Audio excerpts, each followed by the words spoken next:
లోకంలో భూమి మీద రెండు స్థితులు ఉన్నాయి అని, ఒకటి లోకమునందు అనే స్థితి, రెండు క్రీస్తునందు అనే స్థితి.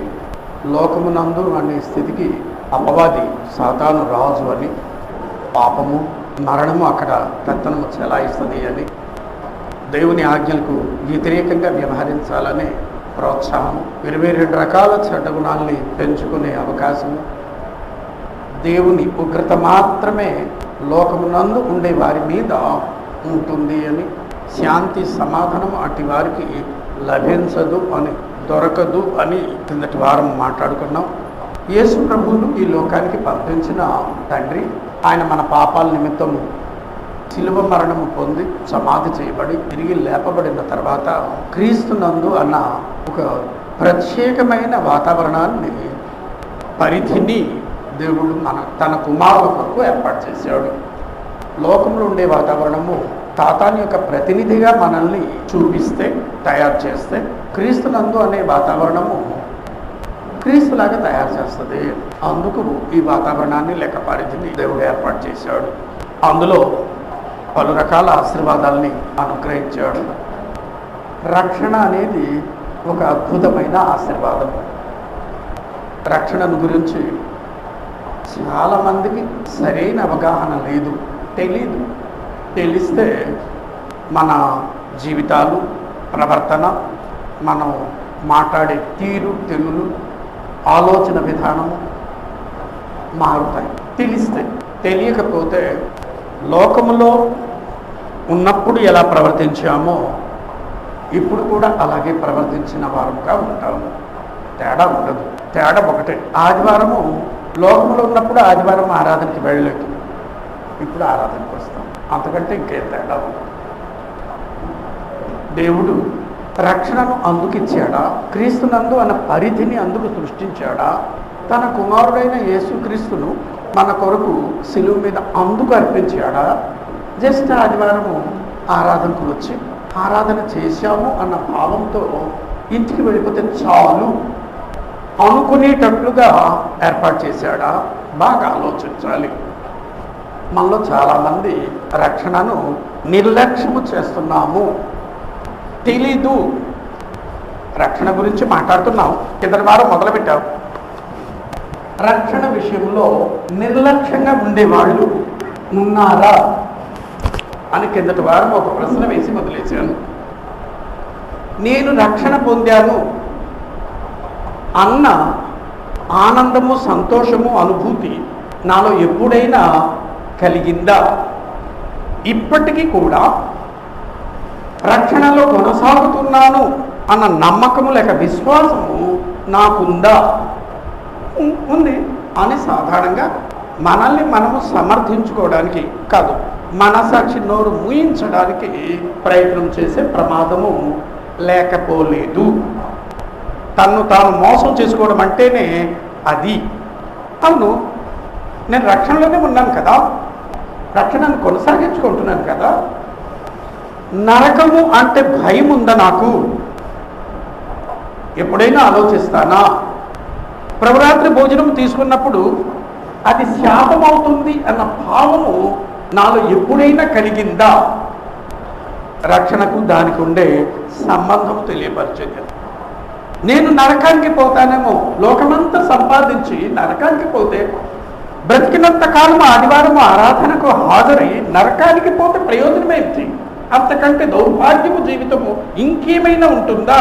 ఈ ఆదివారం ఆరాధన హాజరైతే పరలోకానికి వెళ్ళాలంటే కాదంటాడు యేసు ప్రభు. మరి రక్షణను పోగొట్టుకుంటాను అని ఎప్పుడైనా నేను భయపడ్డానా? నాకు ఆ భయం ఉందా? ఆ మాటే అంటాడు. ఫిలిప్పీలకు పౌలు రాసిన పత్రికలో 2వ అధ్యాయంలో క్రీస్తునందు దేవుడు అనుగ్రహించిన అనేక ఆశీర్వాదాల్లో రక్షణ ఒక ఆశీర్వాదము. అయితే రక్షణను పొందిన నపుంసకుడు సంతోషంగా తన దేశానికి వెళ్ళిపోయాడు. నేను పాపము నుండి రక్షించబడ్డాను. ఎవరికి ఉంటుంది అనుభూతి? పాపము ఆధీనములో జీవించినప్పుడు ఎంతటి దౌర్భాగ్యము జీవితమే! ఈ జీవితము ఎంతటి దౌర్భాగ్యమా! చాలా బాధగా ఉంది, అసహ్యంగా ఉంది.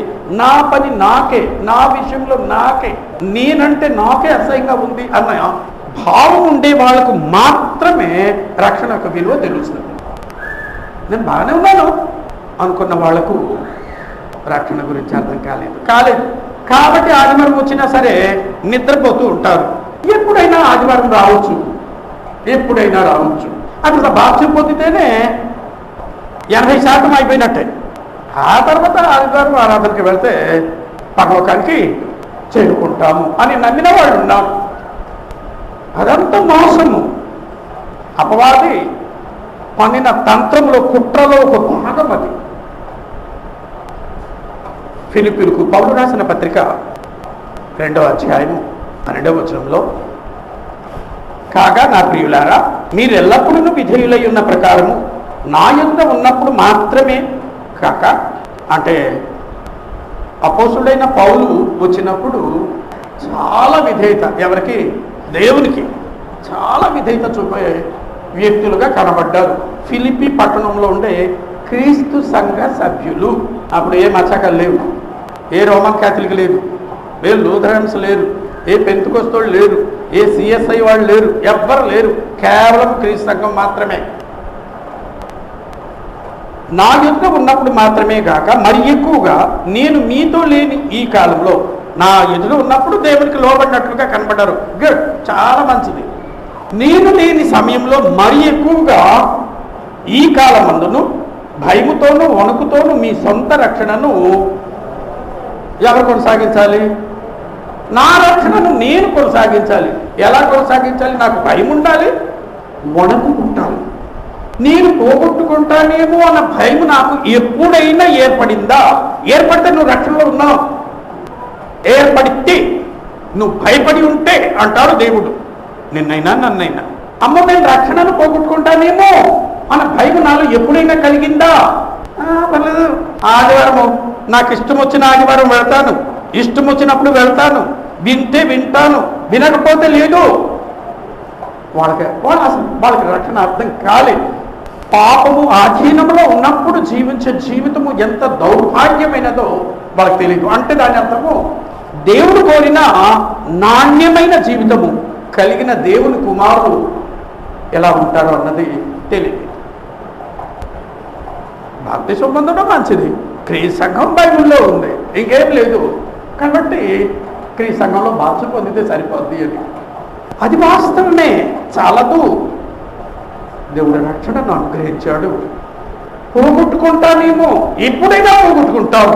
పిలువబడిన వారు అనేకులు, ఏర్పరచబడిన వారు కొందరే అని ప్రభు చెప్తూ ఉన్నాడు కనుక ఎప్పుడైనా పోగొట్టుకోవచ్చును. పోగొట్టుకున్న వాళ్ళకి అది పోగొట్టుకున్నాను అనే ఆలోచన జీవితంలో ఇంకెప్పుడు రాదు. పోగొట్టుకున్నారు కాబట్టి నిన్న నోడికి ఏం తెలీదు. అలాగే రక్షణ పోగొట్టుకున్న వారికి తాను రక్షణ పోగొట్టుకున్నాను అన్న విషయము పొరపాటున అర్థం కాదు. రక్షణలో ఉంటేనే భయం ఉంటుంది. రక్షణ లేని వారికి ఏముండదు. ఏ విషయంలో? నేను రక్షణ ఉంటే పోగొట్టుకుంటానేమో అని, కానీ లేని వాళ్ళు ఆ భయం ఎందుకుంటారు? పౌలు అందుకే అంటాడు, ఇన్ని దేశాలు తిరుగుతున్నాను. ఆసియా ఖండంలో తిరిగాడు, ఐరోపా ఖండంలో, ఇన్ని ఖండాల్లో 2 ఖండాల్లో తిరిగాడు. ఇతరులకు ప్రకటించిన తర్వాత కొన్ని వేల సమావేశాల్లో మాట్లాడాడు, సమాజ మందిరంలో మాట్లాడాడు. చాలా మంది క్రీస్తులోకి నడిపించబడ్డారు, క్రీస్తునందు అనే స్థితిలోకి వచ్చారు. అంటాడు, ఇతరులకు ప్రకటించిన తర్వాత నేనే అంటే అయిపోయే అవకాశం ఉందా? ఉంది.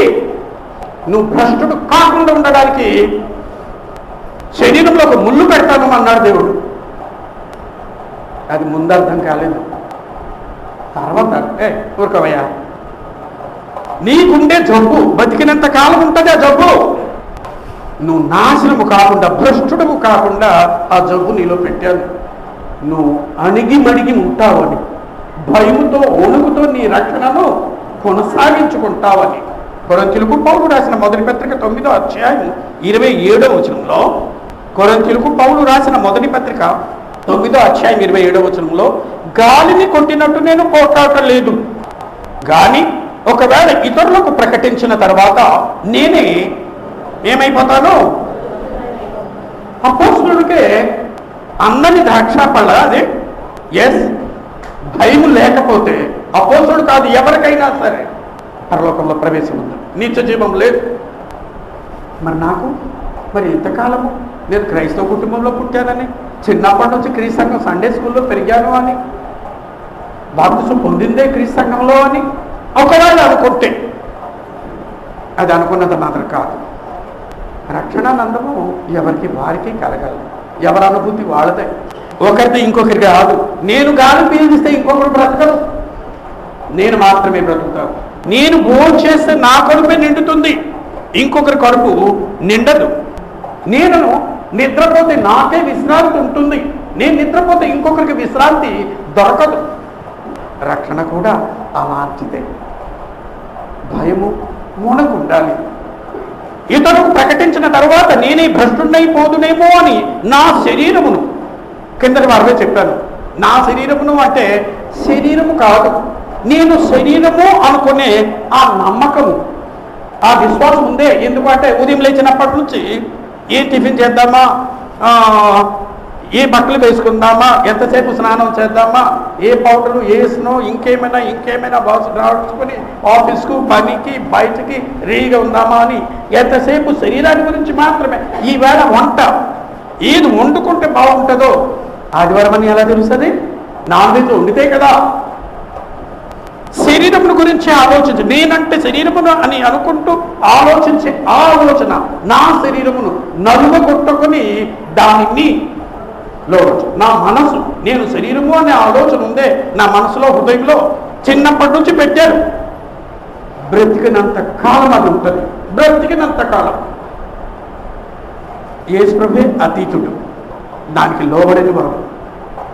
యేసు ప్రభు ఒక్కడు మాత్రమే నేనంటే శరీరము అన్న భావన లేనటువంటి వాడు. ఏ ఆహారం గురించి ఆయన తాపత్రయపడి ఉంటాడు. మరి మనము ఎన్ని గంటలకు వచ్చాం? ఆత్మీయ ఆహారం కొరకు సిద్ధపడి వచ్చామా? సిద్ధపడాలి. ప్రార్థన చేయాలి అనుకున్నప్పుడు కూడా సిద్ధపడాలి. ముందే ఒకరికి తెలియపరిస్తే బాగుంటుంది. అందుకే ప్రోగ్రాం రాసుకుంటాం. నేను ప్రార్థన చేయాలి, అందరి గురించి ప్రార్థన చేయాలి, అందరికీ ఏది అవసరం దాన్ని తండ్రి ఎదుట పెడతాను. నా మనసులో ఒక ఆలోచన, పలికేది ఇంకోటి ఆలోచన అయితే దేవునికి ముందే తెలిసిపోతుంది. దేవునికి ఆరాధన చేసిన వారు ఎలాంటి వారు? ఇప్పుడే ప్రార్థన చేశారు, చెప్పారు, ఆహ్వానించారు. ఏమని? ఆత్మతోనూ సత్యముతోనూ. కానీ దాని ముందు ఒక మాట అన్నాడే. మరి దాని గురించి ఎవరమో పట్టించుకోము కదా. గ్రహించాలి. లోపంగా ఉంది, దిద్దుకుందాం, సరి చేసుకుందాం. తెలీదు, నేర్చుకుందాం, తెలుసుకుందాం. యోహాను రాసిన సువార్త 4వ అధ్యాయం 23-24 వచనంలో, యోహాను రాసిన సువార్త 4వ అధ్యాయం 23-24 వచనంలో యేసు ప్రభువు ఏమంటాడంటే 22వ వచనంలో, రక్షణ యూదులలో నుండియే కలుగుతున్నది. దేవుడు యూదుల్ని రక్షించాలనుకున్నాడు. ఎందుకు? అబ్రహామును బట్టి.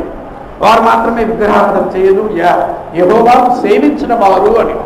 కానీ లోకంలో ఉండే వాళ్ళందరూ రక్షించబడాలి అన్నది దేవుని సంకల్పము.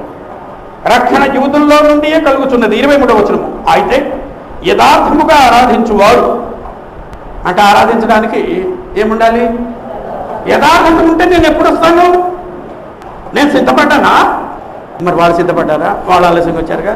నా వెనక ఎవరైనా వచ్చారేమో చూసుకుని పర్లేదు, వాళ్ళు ఆలస్యంగా వచ్చారు కాబట్టి నాది బెటరే అనుకునే వైఖరి నాది, స్వభావం నాది కాదు. నా రక్షణ గురించి నేనే ఆలోచించాలి. ఇంకోటి చూసి నేను ఉప్పొంగిపోయే అవకాశం లేనే లేదు. యథార్థంగా ఆరాధించువారు ఆత్మతోనూ సత్యముతోనూ తండ్రిని ఎలా ఆరాధించాలి? ఆత్మతో సత్యంతో మాత్రమే కాదు. మరి వాటితో పాటు ఏముండాలి? యథార్థత ఉండాలి. యథార్థత ఉండాలి అంటే నేను ఆరాధనకు వెళ్తాను. ఎప్పుడు? ఆదివారము. ఎప్పటి నుంచి నువ్వు సిద్ధపడాలి? అతని మొదల కాలంలో 3 రోజుల ముందు అన్నాడు. మరి ఇప్పుడు లేవలేకపోతున్నానండి. ఆహా, మనసుకు వ్యాధి జాడ్యం పట్టింది, రాలేకపోతున్నానండి. మనసు హృదయము కలుషితమైపోయింది, దిగజారిపోయింది. నేను దేవుని కుమారుని, యథార్థంగా ఆరాధిస్తాను. నా తండ్రి యథార్థవంతుడు, యథార్థంగా ఆరాధించువాడు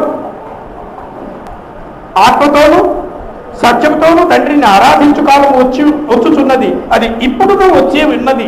తను ఆరాధించువారు ఎలాంటి వారు? మరి నేను అడగలన్నా? బాగా ఆలోచించాలి. నాకు ఇష్టం వస్తే ఆరాధనకు వస్తాను, లేకపోతే మానేస్తాను అంటే, ఇంటి దగ్గర ఉండి కూడా మానేస్తే ఎంత దారుణం. నన్ను నేను ఎలా మోసం చేసుకుంటున్నాను, ఈ విషయం ఎవరికి తెలుస్తుంది? బాగా ఆలోచించాలి. రక్షణ యొక్క విలువ ఎవరికి తెలుస్తుంది? బ్రతికే బ్రతుకు దుర్భరంగా ఉంది, నేను చేయకూడని పాపములు చేస్తున్నాను అన్న బాధ బాప్తిస్మం పొందక ముందు నాకుందా? కొన్ని ఇప్పుడైనా కలుగుతుందా? అప్పటి కాలపు జీవితంలో మీరు ఏం చేశారో వాటి గురించి జ్ఞాపకించినప్పుడల్లా మీరు ఏం చేస్తున్నారు? ఎప్పుడైనా సిగ్గు కలిగిందా? ఎవరినో నేను తిట్టాను, దూషించాను, అసహ్యంగా మాట్లాడాను, అబద్ధాలు చెప్పాను, దొంగతనం చేశాను, తాగాను, క్రీస్తులోకి రాక మునుపు తాగాను. ఇప్పుడు జ్ఞాపకం వస్తే యేసు ప్రభులాగా తయారవలసిన వాడిని అలా తాగేదేంటి? అప్పుడు అప్పుడు ఇప్పుడు కాదు. ఇప్పుడు తాగడం అంటే ఇంకా దాని గురించి ఆలోచించవలసిన పనే లేదు. ఎప్పుడు బూతులాడము, అబద్ధం చెప్పడము అంటే ఎలా ద్వేషించాను, ఈర్ష అసూయతో. చిచి, నేను దేవుని కుమారుడుగా యథార్థవంతుడిగా సృష్టించబడ్డానే. ప్రసంగి 7:29 ఆ మాట అన్నాడు, యెహోవా నరులను యథార్థవంతులుగా సృజించెను అని. మరి నన్ను నేను యథార్థవంతుడిగా సృష్టిస్తే అబద్ధాలేలా చెప్పాను, మోసం ఎలాగా చేశాను? దేవుణ్ణి ఆరాధించిన దేవుడు ఆత్మ కనుక ఆయన ఆరాధించేవారు ఆత్మతో అది చదువుతాం. కానీ 23 ఎందుకు ఓవర్లుక్ చేస్తాము అని. వాడు నన్ను నడిపిస్తున్నాడేమో. ఎవడు వాడు? ఒప్పుకోవడానికి సిద్ధమేనా? నేను యథార్థంగా నేను ఆరాధించాలి, ఆత్మతో సత్యంతో ఆరాధించాలి. యథార్థంగా ఆరాధించాలి అనుకున్న వ్యక్తి ఎప్పుడు తయారవుతాడు? మనసు హృదయాన్ని సిద్ధం చేసుకుంటాడు. ఎప్పటి నుంచి? ఏ సాకుకు చోటు లేదు, తావు లేదు. రైట్. రక్షణ విషయంలో నిర్లక్ష్యంగా ఉండేవాడు ఉన్నామా? నేను చెప్పిన మాట కాదు, హెబ్రీ పత్రిక రచయిత దాని గురించి మాట్లాడుతూ ఉన్నాడు. 2వ అధ్యాయంలో హెబ్రీలకు రాయబడిన పత్రిక 2వ అధ్యాయం 4వ వచనంలో, ఇంత గొప్ప రక్షణను నిర్లక్ష్యము చేసిన ఎడల ఎలాగూ తప్పించుకుందుము. ఎంత గొప్ప రక్షణ నాకేం తెలుసు? రక్షణ అంత గొప్పదా? అమ్మయ్య, ఇవాళ నుండి పాపం యొక్క అధికారము నా మీద ఉండదు. పాపపు ఆలోచనలు నా మనసులోకి రావు. ఎందుకు? నేను ఇష్టపడటం లేదు, నాకు అసహ్యము. నా తండ్రి సహాయం చేస్తాడు. ఏ విషయంలో? పాపపు ఊహలు, తలంపులు, అనుభూతులు, ఆలోచనలు, కోరికలు రాకుండా ఉండే విషయంలో. నేను వాటిని అసహించుకుంటే నా ఇష్టం మీద మాత్రమే ఆధారపడి ఉంటుంది. నేను రక్షణ ఎందుకు పొందాను? వాటన్నిటినీ మానుకోవాలి అని. రక్షణ పొందడము అంటే పాపం యొక్క అధికారం నుండి విడుదల పొందడము, సురక్షితంగా భద్రంగా ఉండడము, భద్రకరమైన పరిస్థితి అని కిందటి వారమే మాట్లాడుకున్నాము. రక్షణ అంటేనే ఒకరికి రక్షణ అనగా ఏమిటో నాకు తెలుసా? మనం ప్రతి ఒక్కరము ఎవరికి వారు ప్రశ్నించుకుందాం. నేను, మీరు, మనం ప్రతి ఒక్కరు ఆ స్థితిని ఎప్పుడైనా అనుభవించానా? అనుభవించిన వ్యక్తి ఆనందంగా ఉంటాడు. అపోస్తుల కార్యంలో 8వ అధ్యాయంలో ఆరాధన చేసి ఒక దేశం నుండి ఇంకో దేశానికి ఆరాధన చేయడానికి వచ్చాడు. రథం మీద వచ్చాడు, తిరిగి వెళ్తూ బైబిల్ చదువుతూ ఉన్నాడు. 36వ వచనం నుండి సువార్త ప్రకటించిన తర్వాత వారు త్రోవలో వెళుచుండగా, అపొస్తలుల కార్యములు 8వ అధ్యాయం 36వ వచనం నుండి, వారు త్రోవలో వెళుచుండగా నీళ్లున్న ఒక చోటికి వచ్చినప్పుడు నపుంసకుడు, ఇదిగో నీళ్లు, నాకు బాప్తిసం ఇచ్చుటకు ఆటంకమేమని అడిగి రథము నిలుపుమని ఆజ్ఞాపించును. ఫిలిప్పు నపుంసకుడు ఇద్దరును నీళ్లులోనికి దిగిరి. అంతటా ఫిలిప్పు అతనికి అంటే నపుంసకునికి బాప్తిసం ఇచ్చెను. వారు నీళ్లలో నుండి వెడలి వచ్చినప్పుడు ప్రభువు ఆత్మ ఫిలిప్పును కొనిపోయెను. నపుంసకుడు సంతోషించుచు తన త్రోవను వెళ్ళెను. అతడు ఫిలిప్పును మరి ఎన్నడూను చూడలేదు. అంటే అప్పటి వరకు సంతోషం లేదా? ఒకవేళ ఉంటే యెరూషలేము, ఇథియోపియా దేశం నుండి యెరూషలేము పట్టణానికి ఆరాధన చేయడానికి వచ్చాడు. ఎన్ని రోజులు ప్రయాణం తెలియదు. ఆరాధన అయిపోయింది, చేశాడు దేవాలయంలో. తిరిగి వెళ్ళిపోతూ బైబిల్ చదువుతూ ఉన్నాడు. సువార్తికుడు అతన్ని కలుసుకున్నాడు. రథంలో కూర్చొని సువార్త ప్రకటించాడు. నీళ్లు కనబడగానే బాప్తిసం గురించి చెప్పి ఉంటాడు కనుక, ఇదిగో నీళ్లు, నాకు బాప్తిసం కావాలి అని నపుంసకుడు అడిగితే రథం ఆపి ఇద్దరు నీళ్ళలోకి దిగారు. ఫిలిప్పు నపుంసకునికి బాప్తిసం ఇచ్చాడు. ఫిలిప్పు తన త్రోవలో తాను వెళ్ళిపోయాడు. నపుంసకుడు మాత్రము సంతోషంగా వెళ్ళాడు. ఎందుకు? యెరూషలేము దేవాలయంలో ఆరాధన చేసినప్పటికంటే ఎక్కువ సంతోషం ఎందుకు వచ్చి ఉంటుంది? తాను రక్షణ పొందాడు. పాపానికి బానిస కాడు. చెడ్డ ఆలోచనలు, ఊహలు, తలంపులు, మాటలు, పనులు చేసే అవకాశం ఇక లేదు. ఎందుకు? వాటిని అసహించుకుంటాడు. రక్షణ ఒక అపురూపమైన కృపావరము అని బాప్తిసం పొందిన నాకు తెలుసా? నేను అనుకుంటున్నానా? ఎప్పుడైనా పోవచ్చును. ఏది? రక్షణ. సురక్షితమైన స్థితి తొలగిపోవచ్చును. కాబట్టి ఏముండాలి? భయం ఉండాలి, అప్రమత్తత ఉండాలి. దేశ సరిహద్దులు కాపలా కాస్తున్న సైనికులు మన దేశ రక్షణ విషయంలో కొద్దిగా అశ్రద్ధ వహిస్తారా? మరి ప్రత్యేకంగా జమ్మూ కాశ్మీర్ వెంబడి కాపలా కాస్తున్న సైనికులు ఎంత అలర్ట్నెస్ కలిగి ఉంటారు, అప్రమత్తంగా ఉంటారు. ఏమాత్రం అప్రమత్తత లేకపోయినా ఉగ్రవాదులు ఏం చేస్తారు? శత్రుదేశం సైనికులే కాదు, ఉగ్రవాదులు కనుకప్పి లోపలికి దేశంలోకి చొరబడతారు అని చాలా అప్రమత్తంగా ఉంటారు. రక్షణ విషయంలో అప్రమత్తంగా ఉంటారు. మరి నా ఆత్మరక్షణ గురించి, శరీర రక్షణ గురించి కాదు మాట్లాడేది, ఆత్మరక్షణ గురించి. నేనంటే ఆత్మని మొన్న బాప్తిసం పొందిన యవనస్తులు కూడా తెలుసు. రక్షణ అనేది అపురూపమైన కృపావరమని నాకు తెలుసా?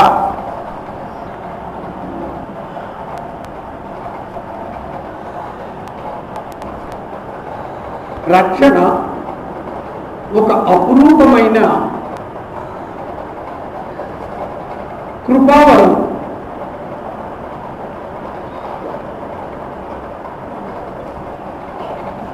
గ్రహింపు లేదా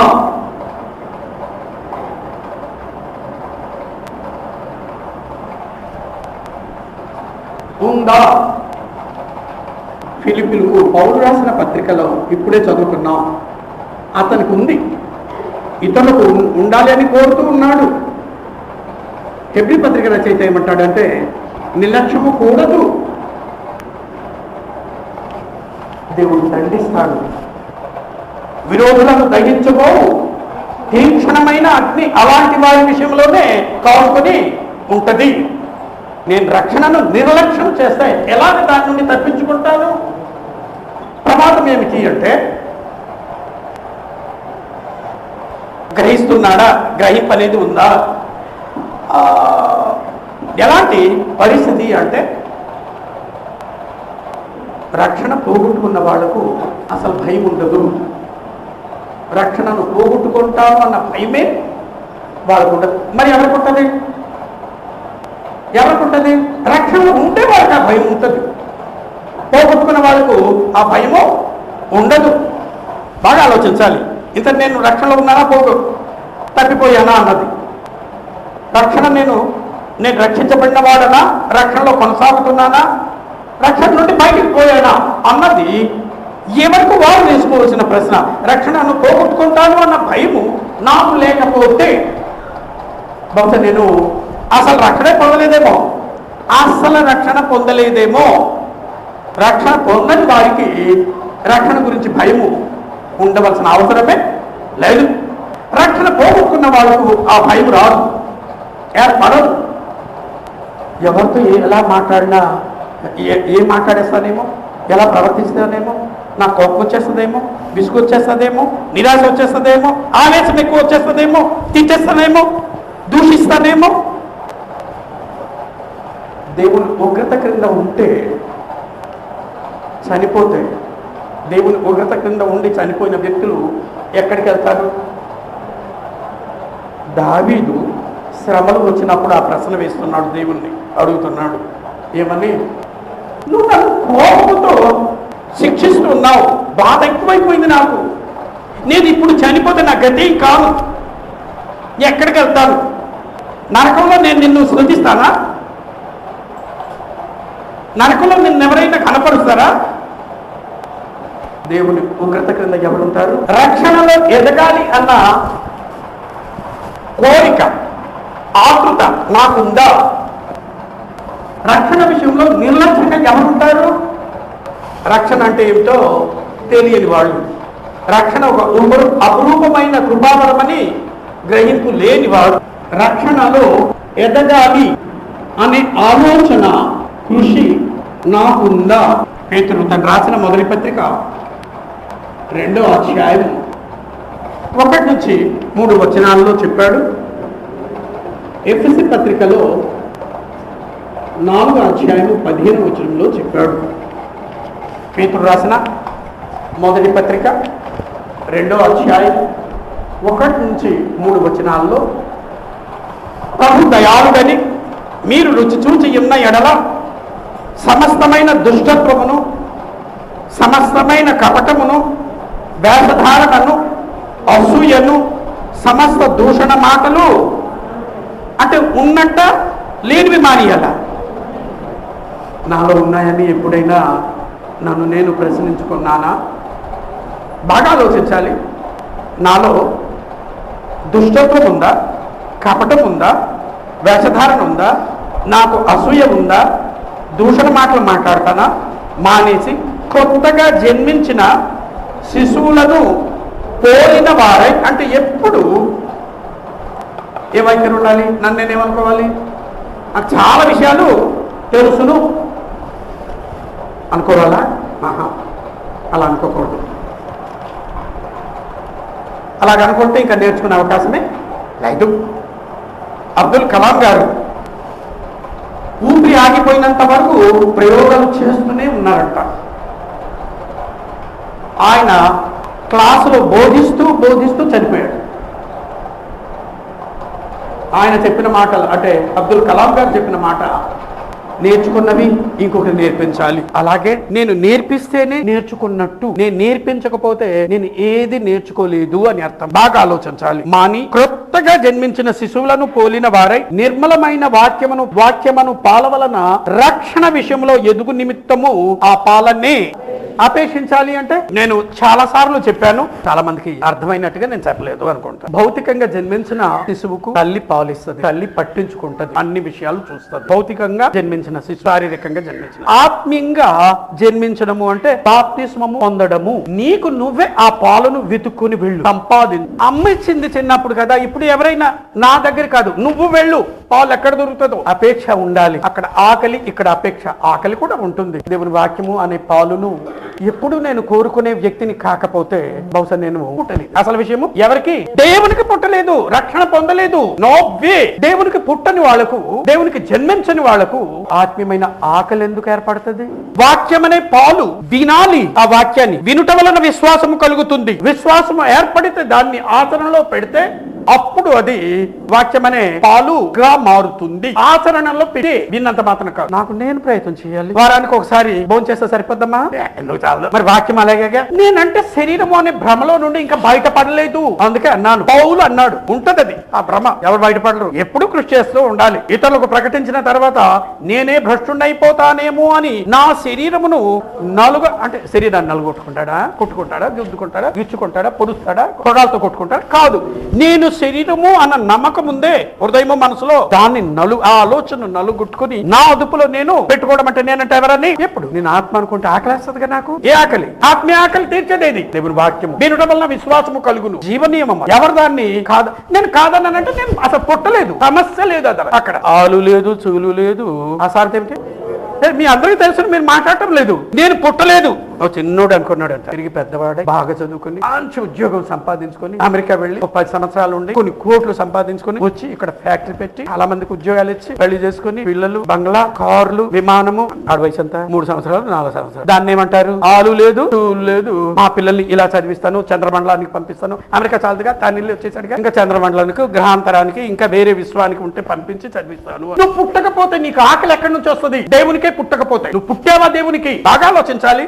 ఒక 2-3 నాకు చెప్పారండి, వాక్యం వినాలని ఆసక్తి నాకు లేదండి అంకులు, నాకు రావాలని అనిపించదు అని చాలా సూటిగా చెప్పారు. వాళ్ళు పుట్టలేదు అన్నమాట. ఎవరికి పుట్టలేదు? రక్షించబడలేదు. కాబట్టి వాళ్ళు రక్షణను పోగొట్టుకుంటారన్న భయం వాళ్ళకు ఉండవలసిన అవసరము. మరి నేను పుట్టి ఉంటే, దేవునికి జన్మించి ఉంటే, నేను రక్షించబడి ఉంటే, యేసుప్రభు ఏమంటాడు? ఎప్పుడైనా నీ రక్షణను నువ్వు పోగొట్టుకునే ప్రమాదము వారానికి ఒకసారి వింటే చాలుగా. వారానికి ఒకసారి భోంచేయి. స్త్రీలతో ప్రతిసారి అడుగుతాను, ఏమని అడుగుతాను? మీరు వాక్యం వింటున్నారు, ఏం చేయాలని చెప్పకపోతే మీ భర్తల్ని మీరు ప్రేమించడం లేదు, తిరుగులేదు. అందులో శరీరాన్ని ప్రేమిస్తున్నారు, డబ్బును ప్రేమిస్తున్నారు తప్ప ఆత్మను ప్రేమించడం లేదు. నువ్వు ఆత్మ అనుకుంటే కదా ఆత్మను నువ్వే శరీరం అనుకుంటుంటే నీ భర్తను గాని, భార్య గాని, శరీరాన్ని ప్రేమిస్తావు గాని ఆత్మను ఎలా ప్రేమిస్తావు? బాగా ఆలోచించాలి. రక్షణ అంటే చాలా మందికి తెలియదు. ఎవరికి తెలుస్తుంది? నేను ఉన్నతంగా జీవించాలి అని తాపత్రయపడే వాళ్ళు మనలో ఎవరు? అమ్మ నేను ఆ స్థితిని పోగొట్టుకుంటానేమో. చెడ్డ ఆలోచనలు సరే వద్దు, నాకు చెడ్డ ఆలోచనలు వద్దు, ఆలోచనలు వద్దు. చెడ్డ వాటిని చూడకుండా నా కనులను రిపివేయము అన్నాడు దావీదు. నాయన సహాయం చేయి. దేన్ని చూడాలని నా కోరిక ఉంది? ఏ ఊహలు, ఆలోచనలు నాకు వస్తే బాగుంటది అనిపిస్తుంది? ఎవరికి తెలియదు కాబట్టి చెడ్డ ఆలోచనలు, ఊహలు, తలంపులు, కోరికలు, అనుభూతులు వద్దు. నా చేతిలో ఉంది. రేపు నాకు ఇచ్చాడు అవకాశం, నేను ఆయన ఆధీనంలో ఉండాలి. నాయన ఏ తలంపులు రాకుండా. నాకు అసహ్యం వేస్తే కదా అలా ప్రార్థన చేస్తాను. చిన్నప్పటి నుంచి నేనంటే శరీరం అని బాగా నూరి పోశారు. అపవాది అలా ప్రోత్సహించాడు, సమాజం అలా ప్రోత్సహించింది, ఈ మీడియా అలాగే ప్రోత్సహించింది. అలాగే కాలేజీలో, స్కూల్లో కూడా నువ్వంటే శరీరము ఎక్కడ కూడా అలాగేనేమో. నీట్ గా ఉండే వాళ్ళనే పలకరిస్తాం, నీట్ గా లేకపోతే పలకరించమేమో. బాగా డబ్బు ఉండే వాళ్ళనే గౌరవిస్తామేమో, డబ్బులు లేని వాళ్ళంటే గౌరవించమేమో. బాగా ఆలోచించాలి. నేనంటే శరీరము అన్న దానితో రాత్రి పగలు పోరాడాలి. ఎప్పుడు పోరాటం ఉంటూనే ఉండాలి. అది పోదంటాడు పౌలు. యేసుప్రభు ఒక్కడికి వెళ్ళి యోహాను రాసిన సువార్త 4:34 యేసుప్రభుకు ఆకలి వేసినప్పుడు శిష్యులేమో ఊర్లోకి వెళ్ళారు భోజనం కొని తీసుకురావడానికి. చూడండి ఏమి చదవండి, నేను అనుస్తున్నాను, చదవండి.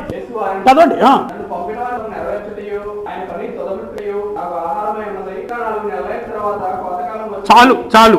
శిష్యులతో మాట్లాడుతూ యేసుప్రభు ఏమంటాడు? మీకు తెలియని ఆహారం నాకు ఒకటి ఉంది, దాన్ని మీరు చూడలేదు. అది భౌతికమైంది కాదు. ఏమిటి? నన్ను పంపిన వాని చిత్తము నెరవేర్చుటయు, ఆయన అప్పగించిన పని తుదముట్టించుటయు నాకు. దేనికి ఆహారము? పని చేసి వచ్చావా? వెళ్ళిన తర్వాత ఏం చెప్తావు? మనం చేస్తాం. దేనికి? మరి ఆత్మకు ఆహారము అంటే గాబ్రియల్ అనే ఒక వ్యక్తి బెంగళూరులో 20 సంవత్సరాల కిందట అనుకుంటాను, 20 సంవత్సరాల కిందటేమో 25 సంవత్సరాల కిందటేమో మొన్న ఫోన్ లో మాట్లాడుతూ ఆయన అన్న మాటలు. 3 రోజులు బెంగళూరులో బైబిల్ క్లాసులు పెట్టారు, నేనే మాట్లాడాను. వాళ్ళ ఇంటికి వెళ్ళి వాళ్ళతో మాట్లాడుతుంటే ఇంకెవరో సోదరులు వచ్చారు. ఆయన అన్న మాటలు నాకు ఎంత ఆనందాన్ని ఇచ్చిందో, తండ్రి ఎంత ఆనందిస్తాడో నాకు తెలియదు. మీరు 3 రోజులు మిస్ అయ్యారు. మాకు 3 రోజులు పలావ్ బిర్యానీ, మాకు 3 రోజులు 3 పూటలు ఉదయం, మధ్యాహ్నం, రాత్రి పలావ్ బిర్యానీ. ఏ పలావ్ బిర్యానీ గురించి అతను మాట్లాడి ఉంటాడు? అతనికి అర్థమైంది అనుకున్నాను. ఆత్మీయ ఆహారం అంటే నా ముందే ఇంకోటితో చెప్పాడు, ఎవరో చెప్పిన మాట కాదు, ఫస్ట్ హ్యాండ్ ఇన్ఫర్మేషన్. అతనికి అర్థమైంది. ఏమని? దేవుని వాక్యము ఆత్మకు నేను ఆత్మీయంగా ఎదగాలి, ఆత్మీయ ఆహారము అవసరం కదా. బిడ్డ పుట్టిన తర్వాత ఆహారం లేకపోతే ఎదుగుతారా? అందరికీ తెలుసు. దానికి ఏ ఎగ్జాంపుల్ అక్కర్లేదు. ఒక చెట్టు పెరగాలి అంటే దానికి నీళ్లు. అవును ఆ మాట అంటాడు కొరింథీయులతో. నేను నాటాను మొక్కను, అపోలో అంటే ఏం చేశాడు? మొక్కను తీసుకొచ్చి నాటుంటాడా?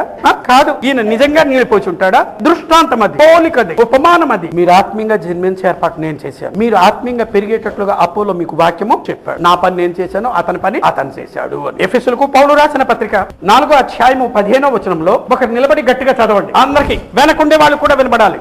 నిలబడు. 4:15 ఎఫెసీయులకు పౌలు రాసిన పత్రిక 4:15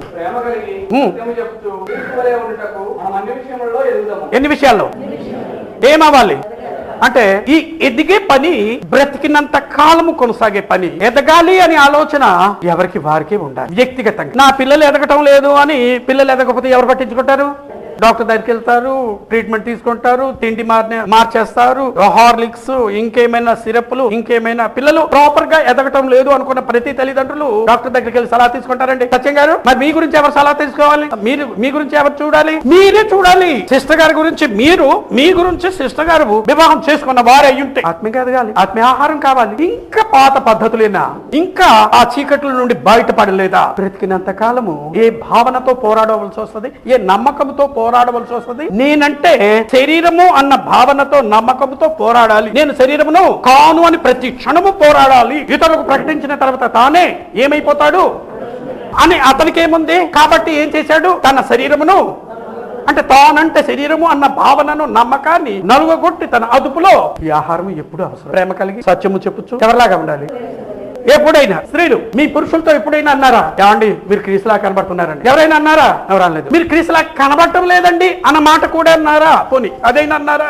రెండూ లేదు. పుట్టలేదా? మీ భర్తలు దేవునికి పుట్టలేదమ్మా? ప్రభావతి గ్రేస్ పుట్టలేదా? మీ ఆయన కూడా దేవునికి పుట్టలేదా? మరి క్రీస్తులాగా పెరగలేదు లేక పెరుగుతున్నారు అన్న పదం ఎందుకు రాలేదు? మాట ఎందుకు, కాంప్లిమెంట్ ఎందుకు రాలేదు? కనబడింది. భర్త భార్యను, భార్య భర్తను ఎప్పుడైనా కాంప్లిమెంట్ ఇచ్చారా, అడిగారా? పోనీ భవాన్ని ఎప్పుడైనా యేసుక్రీస్తులాగా పావన్ ఎప్పుడైనా యేసుక్రీస్తులాగా మీరు మాట్లాడుతున్నారండి అని ఎప్పుడైనా క్రీస్తు గారు అడిగారా? కొన్ని క్రీస్తులాగా మీరు ప్రవర్తించడం లేదని కూడా అడగలేదా? కొన్ని మీరు అడిగారా ఆమెను? అంటే ఆలోచన లేదు. ఏం లేదు. క్రీస్తులాగా ఎదగాలి అన్న ఆలోచన ఎవరెవరికి లేదు? ఎవరికీ లేదు. అది వినడమే తప్ప అనుభవించడము లేదు అని మీ అమ్మని ఎప్పుడైనా అడిగావా? రెండింటిలో ఏదైనా ఏమిటి? మన ప్రవర్తన చూసి, నా ప్రవర్తన చూసి ఇంట్లో వాళ్ళు చెప్పాలి, భార్య చెప్పాలి, కూతురు చెప్పాలి, కొడుకు చెప్పాలి. ఏమని? క్రీస్తులాగా ప్రవర్తిస్తున్నావు అని. లేదు, క్రీస్తులాగా ప్రవర్తించడం లేదు అని. ఆ స్థాయిలో ప్రశ్నించగలిగిన కుటుంబముగా ఎదగాలి, రక్షణలో ఎదగాలి అని ఎప్పుడైనా అనుకున్నానా? అనుకోకపోతే లోపం ఎక్కడుంది? నేను అసలు పుట్టలేదా? దేవునికి రక్షించబడలేదా? రక్షణ లేదా నాకు? లేకపోతే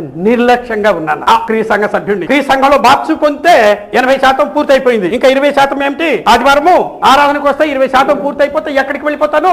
అది నా నమ్మకమా? అదైతే రక్షణ విషయంలో నేను చాలా నిర్లక్ష్యంగా ఉన్నాను అని. యవనస్తులైన పిల్లలు, ముఖ్యంగా మొన్న బాప్సు పొందిన వాళ్ళు, ప్రతి ఒక్కరు ముందు పెట్టిన వాళ్ళు గాని వెనక పుట్టిన వాళ్ళు గాని ప్రతి ఒక్కరు క్రొత్తగా జన్మించిన శిశువును పోలిన వారై రక్షణ విషయంలో ఎదుగు నిమిత్తము వాక్యమనే నిర్మలమైన పాలునే ఎవరికి ఉండాలి అపేక్ష? మరి నువ్వు రాకపోతే రావాలి, శ్రద్ధగా వినాలి, గ్రహించాలి, పాటించాలి. ఈ 3 జరిగి 4వది లేకపోతే వాక్యము పాలుగా పనిచేసే అవకాశం లేదు. రక్షణలో ఎదగడం అంటే ఏమిటి? పాపానికి ఇంకా ఏమైపోవడము. మరి నేను పాపానికి చేరువవుతున్నానా, దూరం అవుతున్నానా? తొందరగా కోపం వచ్చేస్తుందా? పోరాడాలి. నాకు రక్షణలో ఎదిగే విషయము తెలియటం లేదేమో. దేవుని కుమారుడని అనుభూతి ఎప్పుడైనా నాకు కలిగిందా? నేను దేవుని కుమారుడిని, నేను ఎందుకు ఇలా ప్రవర్తిస్తున్నాను అని. గల్తీయులకు రాసిన పత్రికలో 4:6 ఒక చదవండి నిలబడి. మరియు మీరు కుమారులై ఉన్నందున ఆయన తండ్రి మొరపెట్టు తన కుమారుని ఆత్మను దేవుడు మన హృదయంలోనికి పంపెను. కాబట్టి చాలు. కుమారులు ఎప్పుడవుతాము? కుమారులైతే దేవుడు ఏం చేస్తాడు? పరిశుద్ధాత్మను పంపిస్తాడు. ఎక్కడికి? హృదయంలో. అప్పుడు నేను ఎవరిని అనుకుంటాను? దేవుని కుమారుడు అనుకుంటే నాయన, తండ్రి అని ఎవరికి మొరపెడతాను? మెకానికల్ గా మాట్లాడితే ప్రార్థన చేయాలి కాబట్టి చేస్తే ఓ చిన్న ప్రార్థన చేయండి అంటారు. భోజనం కదా, ప్రార్థన చేయాలి. నా తండ్రికి విజ్ఞాపనం చేయాలి, వేడుకోవాలి, బ్రతిమాలాలి, నివేదించాలి, అడుక్కోవాలి, కృతజ్ఞతలు చెప్పాలి. ఎవరికి? నీవు చేసిన ఉపకారమునకు నేనేమి అన్నప్పుడు హృదయము దేనితో నిండి ఉండాలి? ఆ పాట పాడినప్పుడు అలాగే ఉంటుందా? లేకపోతే మొదలు పెడదాం. ఇప్పటి వరకు లేకపోతే ఇక్కడ నుండి మొదలు పెడదాం. ఏది? కృతజ్ఞతతో హృదయాన్ని నింపుకోవడము. బాగా ఆలోచించాలి. కొద్ది కష్టంగానే ఉంటది, చెమట పడుతుంది. కానీ ఆత్మల రక్షణ సాధించవలసిన గురి ఏమిటి? యేసుక్రీస్తులాగా రూపాంతరము చెందాలి. నాకు ఆ గురి ఉందా? వదిలేశాను. కృష్ణా నదిలో వరద వచ్చినప్పుడు గురిని తీసుకెళ్లి అక్కడ పెట్టేశానా? కృష్ణా నది పొంగింది అని చూడడానికి వెళ్ళి అక్కడ పడేశానా? ఏమిటా గురి? హెబ్రీ పత్రిక రచయిత మొదటి 2 వచనాల్లో ఆ మాట చెప్తున్నాడు. ఒక చదవండి. నిలబడాలి, గట్టిగా చదవాలి, అందరికి వినబడాలి. అక్కడ ఆ చివరన కూర్చున్న వాళ్ళు కూడా ఇంత గొప్ప సాక్షి మేఘం వలె మనను ఆవరించి ఉన్నందున మనము కూడా ప్రతి భారమును సులువుగా చిక్కులు పెట్టు పాపమును విడిచిపెట్టి విశ్వాసమునకు కర్తయు దానిని కొనసాగించువాడునైన యేసు వైపు చూడు మన ఎదుట ఉంచబడిన పందెంలో ఓపికతో పరిగెత్తుదము. విశ్వాసమునకు కర్తయు దాన్ని కొనసాగించేవాడు. నాలో విశ్వాసం ఏర్పడింది అంటే యేసుప్రభే కారణం. నంబర్ 1. దాన్ని కొనసాగించేవాడు కూడా యేసుప్రభే. కానీ ఎలా కొనసాగిస్తాడు? ఆయన వైపు చూస్తూ. అంటే ఆయన ఏ పని ఎలా చేయమన్నాడో అలా చేస్తాడు. ఒక రోజు శిష్యులందరూ గలిలియా సముద్రంలో దోణెక్కి ప్రయాణమై వెళ్ళిపోతూ ఉంటే చీకటి రాత్రిపూట దూరం నుండి ఎవరో నడుచుకుంటూ వస్తున్నట్టుగా కనబడింది. మనుషులు నీళ్ళ మీద నడిస్తే ఏమవుతారు? అది అందరికి తెలిసిన వాస్తవే కదా. మరి నడిచి వచ్చేస్తున్నాడు. ఎవరై ఉండొచ్చు? అమ్మో భూతం అని కేకలేసి నేనే అన్నాడు ఒక ఆయన. ఎవరైనా మీ అందరికి తెలుసా? నేనే అంటే ఒకడు దూకుడు వాడు ఉన్నాడు. ఎవడు వాడు? నువ్వే. అయితే నేను కూడా నీళ్ళ మీద నడిచి నీ దగ్గరికి రావడానికి అనుమతి ఇవ్వు. నువ్వు అనుమతి ఇస్తే నేను కూడా ఏం చేయగలను అన్నాడు యేసుప్రభు. మొదటి కాలు నీళ్ళ మీద పెట్టాడు, మునిగిపోలేదు. రెండో కాలు దోణిలో నుండి నీళ్ళ మీద పెట్టాడు, మునిగిపోలేదు. అడుగులు వేస్తూ ఉన్నాడు, మునిగిపోలేదు. అదే సమయంలో కెరటాలు, గాలి హోర్న వీస్తుంది. రాత్రిపూట శబ్దం ఎక్కువ వినబడుతుంది. కెరటాలు పైకి ఎగుసి తంతున్నాయి. ఇలా చూశాడు. అప్పటి వరకు యేసుప్రభు వైపు చూసినంత సేపు పేతురు దేని మీద నడిచాడు? ఇద్దరు నడిచాడు. అయితే ఎవరెవరు నడిచారు? యేసుప్రభు నడిచాడు. యేసుప్రభు అనుమతితో ఎవరు నడిచారు? కెరటాల వైపు ఎప్పుడైతే చూశాడో అతని దృష్టి ఎవరి మీద లేకుండా పోయింది? మునిగిపోవడం మొదలు. ప్రభు నేను మునిగిపోతున్నాను అని అప్పుడు వెంటనే యేసుప్రభు చేయి పట్టుకుని పైకి తీసాడు. ఎందుకు సందేహించావయ్యా అని అడిగాడు. యేసు వైపు చూడకపోతే ఏమవుద్ది? మనం సాధించవలసింది ఏమిటో మనకే. ఎవరితో పోల్చుకోవాలి? ఎవరితో పోల్చుకోవాలి మన జీవితాన్ని? బాబురావు గారితో పోల్చుకుంటాను. ఆయన ఆదివారం మాత్రమే కనబడతాడు, మిగతా రోజులు కనబడ్డు. జాన్పాల్ గారితో పోల్చుకోవాలి. ఎప్పుడు ఒకలాగే ప్రార్థన చేస్తాడు, ఎప్పుడు ప్రార్థన సరిగ్గా రాదు. హానోక్తో, అజయ్తో, విలియమ్స్ గారితో. మనుషులతో నేను పోల్చుకోవాలా? మనుషులతో పోల్చుకున్న ఒక వ్యక్తి ఉన్నాడు. ఎవరతను? పరిచయుడు. దూరంగా నిల్చున్న సొంకరి వలె కూడా నేను ఉండనందుకు నీకు కృతజ్ఞతలు. ఎవరితో పోల్చుకున్నాడు? మనం ఎవరితో పోల్చుకుంటాం? మనుషులతో పోల్చుకుంటే మన స్థాయి అలాగే ఉంటుంది, వాళ్ళలాగే ఉంటుంది. మా అయితే వాళ్ళకంటే ఒక్క మెట్టు పైకి. ఎవరితో పోల్చుకుంటే మెరుగ్గా ఉంటాం. ఎప్పుడైనా పోల్చుకున్నానా? నాకు యేసుప్రభు గురి అని ఎప్పుడైనా అనుకున్నానా? నాకు అసలు విశ్వాసం లేదు. మా బుజ్జికి విశ్వాసం లేదు, ఆ సిస్టర్ గారికి విశ్వాసం లేదు, ఈ దుర్గా కూడా విశ్వాసం లేదు, ఈమెకి అసలు భక్తే లేదు. నాకెంత భక్తో, నా విశ్వాసం ఎంత గొప్పగా ఉందో అనుకున్న వ్యక్తిని అయితే మనుషుల స్థాయి కంటే ఎక్కువగా ఎదిగే అవకాశం లేదు, పెరిగే అవకాశం లేదు. మరి ఎవరితో పోల్చుకోవాలి? యేసుప్రభుతో పోల్చు. ఎప్పుడైనా పోల్చుకున్నానా? ఎవరైనా తిట్టినప్పుడు, ఎప్పుడైనా దూషించినప్పుడు, నొప్పించినప్పుడు, అవమానించినప్పుడు ఎవరితో పోల్చుకోవాలి? యేసుప్రభుతో ఏమైనా పోల్చుకోవాలి? దూషింపబడియు దూషించలేదు, శ్రమ పెట్టబడియు బెదిరించలేదు, సహించే శ్రమలను శాంతంబుతోడన్ ప్రార్థించినావు పావనమూర్తి నేనేమని వర్ణింపను. ఎవరితో పోల్చుకోవాలి? ఆయన దూషింపబడి ఎవరైనా నిన్ను దూషిస్తే ఎవరితో పోల్చుకోవాలి? జ్ఞాపకం వస్తాడా? అసలు జ్ఞాపకం వస్తాడా యేసుప్రభు? కనబడతాడా యేసుప్రభు? గురి, యేసుప్రభు మన గురి. ఆ గురిని చేరుకోవాలి. గురిని మర్చిపోయానేమో. అజయ్ నన్ను తిడితే ఇప్పుడు అజయ్ జ్ఞాపకం వస్తాడు, కానీ ఎవరు జ్ఞాపకం రాడు? యేసుప్రభు జ్ఞాపకం రాడు. శ్రమ పెట్టబడి బెదిరించలేదు, సర్వశక్తి గల వాడు కూడా బెదిరించలేదు. సహించే శ్రమలను ఇష్టపడి సహించాడా? సహించాలి కాబట్టి సహించుంటాడా? అంటే ఏంటో వచ్చే వారం చెప్పండి. ఇష్టపడి నేను వచ్చే వారం మొదటి ప్రశ్న అదే వేస్తాను, అలివేలని అడుగుతాను. ఇష్టపడి సహించడం అంటే ఏమిటి అని. ఈవేళ ఎక్కువ శాతం, చాలా తక్కువ మంది కొద్దిగా ఆలస్యం వచ్చారు, కారణాలు తెలియదు, కానీ వారికి కూడా తెలుసును. అందరూ వచ్చారు, ముందే వచ్చేసారు. మేము రక్షణలో కొనసాగుతున్నాము అని నిరూపించారు. ఈ నమ్మకము, ఆలోచన బ్రతికినంత కాలము కొనసాగించండి. మేము రక్షణలోనే ఉన్నాము, మేము రక్షణ నిర్లక్ష్యము చేయటం లేదు. ఇవాళ ఆలస్యంగా వచ్చిన సోదరులు కూడా ఆలోచించి లోపాలు ఒకవేళ ఉంటే ఇప్పుడు కూడా చేసి ఉంటే దిద్దుకొని ప్రభు మన గురి. ప్రేమ కలిగి సత్యం చెప్పుచు ఎవరిలాగా? మా ఇంట్లో ఎవరైనా నన్ను అంటారా మాట అని అడిగారు. నన్ను నేను ప్రశ్నించుకోవాలి. ఎప్పుడైనా అడిగారా? ఎవరైనా చెప్పారా? పురుషులు స్త్రీలను ఏమైనా అడిగితే బాగుంటది. పురుషులు చెప్పవా? అమ్మా సారా నువ్వు చెప్పు. మీ ఆయన చెప్పకపోతే మీ ఆయన ఏమైనా అడిగితే బాగుంటది. ఏం చెప్తే బాగుంటది. నేను అలా చెప్పాలి. ఆవిడ చెప్పారు, సరే మర్చిపోయి ఉంటారు. అప్పుడు చెప్పారు, ఇప్పుడు ఎలాగ గుర్తుంటది? అరగంట కంటే చెప్తే ఇప్పుడు గుర్తుంటదండి. ఇప్పుడే అడిగితే మీరు క్రీస్తులాగా ప్రవర్తించడం లేదండి, క్రీస్తులాగా మీరు మాట్లాడుతున్నారు. ఈ రెండింటిలో ఏదో భార్య భర్త నెలకోసారా సంవత్సరానికి ఒకసారి ఎప్పుడు అడిగారు? అడుగుతావా మీ ఆయన్ని? అడగదట. చాలా ప్లెయిన్ గా చెప్పేస్తుంది, ధైర్యంగా చెప్పేస్తుంది. నువ్వు అడగకపోతే నువ్వు రక్షణ పొందావా, మీ ఆయన రక్షణ పొందాడా అని. రక్షణలో మీరు ఉన్నారా? కొనసాగడానికి.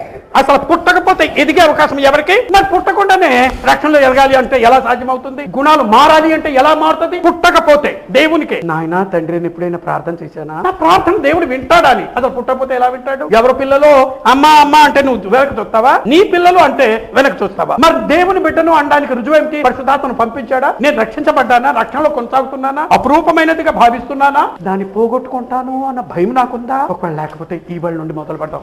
రక్షణ విషయంలో నిర్లక్ష్యంగా ఉన్నా ఏకవచనం వ్యక్తిగతంగా చెప్పాలనుకున్నది సగమే చెప్పాను. రక్షణ అంటే ఏమిటో నాకు తెలుసునా? తెలియకపోతే తెలుసుకుంటాను. రక్షణ ఒక అపురూపమైన కృపావరమని గ్రహించ నాకు అర్థమైందా? గ్రహింపు ఉందా? రక్షణలో నేను ఎదగాలి అనే ఆలోచన కృషి నాకుందా? లేదు. ఇక నుండి మొదలు పెడతాను. అపురూపమైనది దేవుని కుమారుడని అనుభూతి ఎప్పుడైనా నాకు కలిగిందా? నేను దేవుని కుమారుడిని, ఇలాంటి పనులు చేయడం ఏంటి, ఇలా మాట్లాడడం ఏంటి అని ఎప్పుడైనా అనిపించిందా? అనిపించకపోతే నువ్వు పుట్టలేదు. అనిపించకపోతే నువ్వు పుట్టలేదు, రక్షణలో లేవు. ఏం చెయ్యాలి? బోర్న ఏడు, అంతకంటే వేరే గత్యంతరం లేదు. దేవుడు కనికరిస్తాడేమో, మార్గం చూపిస్తాడేమో. నేను రక్షణలో ఎదగాలి. నా గురి ఎవరు? నేను సాధించవలసిందేమిటి? క్రీస్తుకు కలిగిన సంపూర్ణతకు ఎవరితో పోల్చుకోకూడదు. ఎవరి మీద కోపం వస్తుంది? ఎవరితో పోల్చుకుంటే వాళ్ళ మీద కోపం వస్తుంది. ఎవరి మీద కోపం వస్తుంది? ఎవరి మీద కోపం వస్తుంది? వాళ్ళతో పోల్చుకుంటామేమో. ఎవరితో పోల్చుకోవాలి? దేవునితో పోల్చుకుంటే, యేసు ప్రభువుతో పోల్చుకుంటే నేను కోపడితే ఆయనకి ఏమైనా నష్టమా? ఏమి చేయలేము. ప్రతి ఒక్కటి ఇచ్చేది ఆయన కాబట్టి కోపడితే అది కూడా ఇవ్వడేమో అని కోపం వచ్చినా సరే దిగుమింగుకుంటూ ఉంటామేమో. ఎవరితో పోల్చుకోవాలి? మరి ఎంతమంది ఈ విషయాలు ఇంతవరకు చెప్పినవి అర్థం చేసుకున్నారు నాకు తెలియదు. వ్యక్తిగతంగా నేను, మీరు, మళ్ళీ ప్రతి ఒక్కరు ఆలోచిద్దాం. రక్షణ విషయంలో నేను నిర్లక్ష్యంగా ఉన్నానా? అసలైన పాయింట్లు రాలేదు. అవి ఇంకా అద్భుతంగా ఉంటుంది. నన్ను నేను పరిశీలించుకునే అవకాశం. అసలు నేను దేవునికి పుట్టానా? రక్షించబడ్డానా లేదా? అది తీర్మానించుకోవాలి. ఆ విషయంలో ఒక నిర్ణయానికి రావాలని మనం చేస్తూ వచ్చే వారము ఇంకా ముందుకు రావాలి. ఇంకా ముందుకు ఈవేళ పావు గంట 10 నిమిషాల ముందే వచ్చారు. అరగంట అని చెప్పాను. మొదటి ప్రార్థన చేసినప్పుడు మొత్తం నిండి ఉండాలి. ఎవరు మిస్ కాకూడదు. అది యథార్థముగా తండ్రిని ఆరాధించే వాతావరణం. ఎవరు మిస్ కాకూడదు. అందరికీ వందనాలు.